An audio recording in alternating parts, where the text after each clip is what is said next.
Hey Geekly, Kikai Wafra here, and today, pull up a stool because Valve just dropped a bomb with their new Steam machine, and the claim is wild. According to Valve, it's equal to or better than 70% of the gaming PCs out there right now. Yeah, that sounds like a flex. So let's unpack what's actually going on and where it might be, well, smoke and mirrors.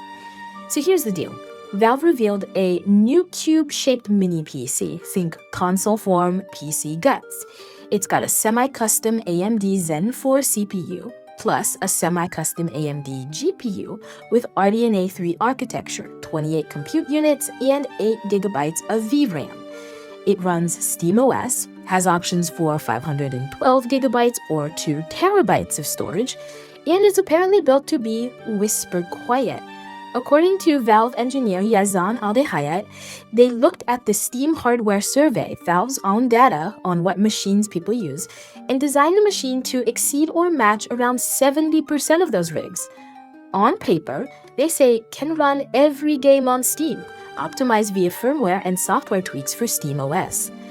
Alright, now I gotta hand it to them there. There is something clever here.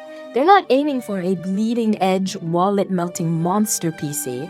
No, they're going for the sweet spot. Solid performance, but at a more entry to mid-range level, which means potentially better price. By benchmarking their target against what most people actually have, using the survey, they're saying, hey, we know the average gamer isn't running the super rig, and this box is enough for you. That's pretty smart. They don't need to compete with the ultra high-end. They just need to be good enough for a large chunk of Steam users. And if they pull that off, that could make PC gaming more accessible for folks who want something reliable, plug-and-play on the TV. But here's where things get murky. Because when you dig in, 70% is doing a lot of heavy lifting. First, that stat comes from the Steam hardware survey, which only counts PCs where people opted into reporting their hardware, so not necessarily every gaming PC out there, just a subset. And okay, Valve is showing that a big slice of Steam users have pretty modest setups, lots of GPUs with 8 GB of VRAM, or less, for instance. So yes, they're absolutely targeting the average-ish gamer, not the enthusiast who drops $4,000 on a beastly GPU. Then there's the hardware itself. 8 GB of VRAM in 2026 is not great. Plenty of folks on forums are already raising red flags. 8 GB can be limiting, especially for modern titles or high-resolution textures. Yeah, Valve claims 4K at 60 FPS, but with FSR upscaling. So is it true native 4K? Probably not. And upscaling is fine, but that's a very different beast than brute force rendering. Also, they used a pretty standard off-the-shelf chip, no heavily tweaked silicon. According to Aldehayat, they didn't redesign the silicon, they focused on firmware and software tuning, which again makes sense, keeps costs lower, but it's less sexy than a custom Valve super GPU. And critics point out, if they're using FSR and mid-range silicon, maybe this thing isn't beating 70% of gaming PCs so much as meeting enough of them that they can call it a win.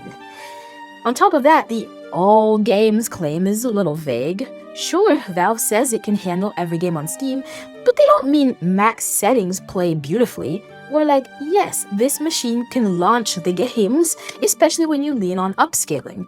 That's good for a lot of players, but for someone who cares deeply about fidelity, this may feel like a compromise.